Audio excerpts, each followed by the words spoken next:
I have a love-hate relationship with Monster Hunter. Even if I prefer Monster Hunter World, there was curiosity and excitement over Monster Hunter Rise, along with the trepidation of what's to come in Sunbreak. Even with plenty of praise for Rise streamlining several aspects of the hunting experience, it was hampered by a lackluster endgame. Does the new expansion fix this? Your mileage may vary on that point, but if more Monster Hunter Rise content is what you seek, then Sunbreak will definitely deliver. Story-wise, fans probably know what to expect. A new threat has emerged in a new region, and it's up to you to investigate and ideally stop it. Said threat, in this case, is the Three Lords, powerful monsters based on horror movie icons. Lunagaren is the werewolf, Garengolm is Frankenstein's monster, and new elder dragon Malzeno is, of course, Dracula. After the fall of a kingdom under mysterious circumstances, save for Malzeno being spotted and a mysterious plague breaking out overnight, the outpost Elgato was set up near the outskirts. While the monsters themselves are in a frenzy, things become dire when they start making their way to Kimura Village's neighboring areas. After speaking with Rondine the Trader and meeting Dame Fioraine of the Royal Knights, it's off to Elgato to meet the rest of the Order. While the story itself is fairly predictable, it does present some cool mysteries. The new characters like Admiral Gallius, Chiche, the Quest Damsel, Arena Master Arlo, and so on aren't as endearing as those back in Kimura, but they're fine for interacting with. Elgato, much like Kimura, is also compactly designed, so you won't be running pillar to post to speak to everyone. Craft your armor and weapons, eat meals, and accept quests. What you will be doing in the initial hours of Sunbreak is fighting old monsters in the new Master rank. A lot of them though. One new monster and new subspecies also rear their heads. While it's initially a downer, especially if you've already spent dozens if not hundreds of hours already fighting the likes of Kulu Yaku and Royal Ludroth, they are equipped with new moves. Pukai will now manically run around, flinging poison left and right. Tetranodon executes 2 giant ground pounds in a row, and so on. The additional damage they inflict, coupled with increased aggression and attacking just when you think it's safe to wirefall away, keep these encounters exciting. They're also central to earning new Master Rank armor, which provides increased defense along with new level 4 decoration slots and added skills. As you complete various hub quests, new urgent quests will unlock, increasing your Master Rank and providing access to even tougher foes. Some of the newer monsters in Rise include series veterans, like Sergios, a super aggressive and agile wyvern that can inflict bleed, either through its claws or shooting scales from a distance. Shogun Centaur also dishes out bleed damage, and while similar to Daimyo Hermitaur at first, it possesses more extensive slashing combos and admittedly annoying swipes that seemingly hit out of nowhere. Then you have the likes of Espinaz from Monster Hunter Frontier, which dishes out numerous status effects at once while charging back and forth for massive damage. If you find yourself relaxing during the base game's hunts, then Sunbreak will reintroduce you to a world of danger. It can be frustrating for sure, but it's also more exhilarating once you get into the groove. New Silkbind attacks and switch skills also even the odds, though they can range from extremely good to just kind of there. I mostly relied on Sword and Shield and Longsword throughout my playthrough, with the former getting Destroyer Oil and the new Shield Bash in addition to the Twin Blade combo. Destroyer Oil is useful for causing monsters to flinch more often, and can pair well with shield attacks and stuns to keep them off balance. Shield Bash is great for closing the distance and inflicting stun while also guarding against attacks. Sure, you'll still want to master Metsu Shoryugeki for more serious damage and setting up for a perfect rush, but the new skills are great for added utility. The longsword feels even more potent than before with its new techniques, so much so that you'll probably ignore some of the nerfs.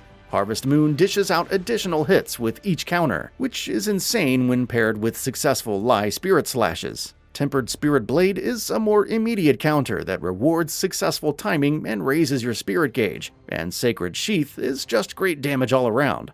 Pairing the new and old skills together is even easier thanks to the switch skill swap, which allows for setting 2 skill loadouts and switching between them in combat. There's nothing quite like switching skills, performing a fancy dodge, and immediately punishing a monster, or at least avoiding a potentially fatal attack.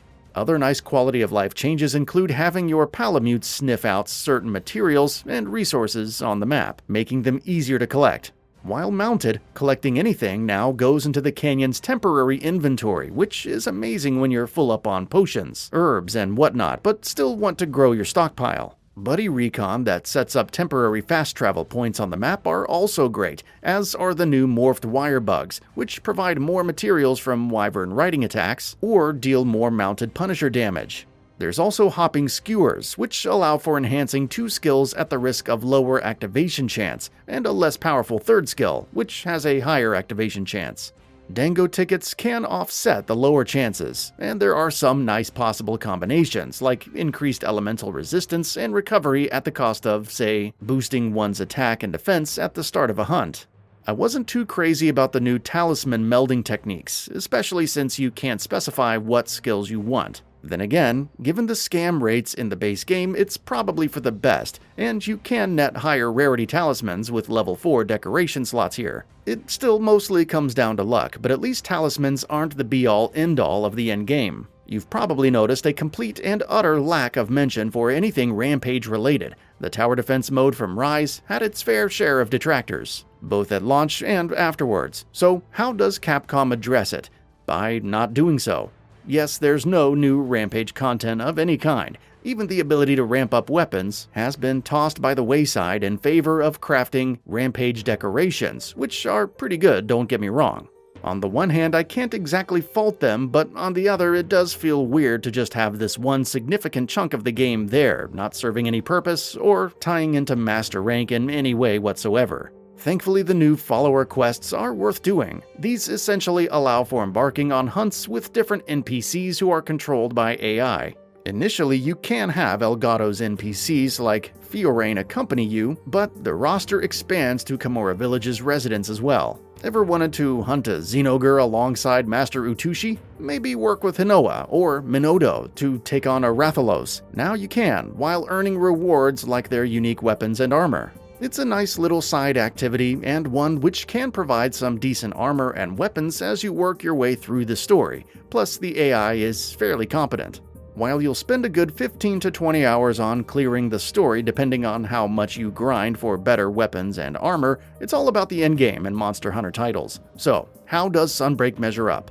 Upon clearing the story, you'll gain access to new anomaly quests, where you must fight afflicted monsters. These are tougher versions of existing monsters, dealing way more damage and having way more health. They can also inflict Blood Blight, a new status effect where you'll slowly lose health but can regain it by attacking the monster. Dealing enough damage to specific points on an afflicted monster will eventually cause it to stop going berserk, so you can inflict more damage for a brief period. Compared to older titles, anomaly quests are more akin to older G-rank quests of yore. Yes, they can be soloed if you have an excellent build and are extremely good at the endgame, neither of which describes my current state. But they seem geared more towards multiplayer. This isn't necessarily a bad thing, but it's something to keep in mind from the outset if you're struggling. Slaying afflicted monsters earns new afflicted materials and anomaly tickets, which can be used to upgrade all weapons to rarity 10. Given the sheer amount of weapons available, there's a lot to grind, even if you're sticking to a few best in-slot items and select weapon trees. You can also earn new outfit vouchers for Master Rank Transmog if the fashion game is your true pursuit. All in all, it's a definite improvement over the base game, but still kind of lacking compared to Iceborne. There will be dozens of hours of content to grind regardless, and there are plenty of other tougher challenges that await you as you increase your Master Rank. As for the new areas, namely the jungle and citadel, they're mostly fine. In terms of design, they fulfill Rise's direction of not being too big to facilitate quickly pursuing a monster, but not too small as to feel cramped, even if some areas felt a little too close for comfort. Sure, there are some secrets here and there, and a few spots that are out of the way, but they lack many real gameplay-changing features. At least the Citadel had its castle remnants, which looked cool and had that one which could be broken with wyvern riding for some buffs. Otherwise, the environments are more aesthetically pleasing. like the surrounding beach and ruins in the jungle or the eerie evening sky in the Citadel, then revolutionary. You do have new endemic life, which you can launch a monster into for more damage, and another which deals additional damage when a monster is knocked down, so that's neat. If I had to sum up my 30+ hours or so with Sunbreak, it's that this is more Monster Hunter Rise content for those who like Monster Hunter Rise. If you're a big fan of World who couldn't get into Rise and wonder if Sunbreak will help, then it may not necessarily be for you. However, if you enjoyed Rise, grinding out everything from the Rampage to Crimson Glow Valstrax, then, well, you already own Sunbreak and everything is pretty much moot. It doesn't go out of its way to reinvent the wheel and take some time to truly open up. Nevertheless, the new skills and gear, tons of new quests, challenging endgame, and new monsters are more than enough to keep you engaged for a good long while.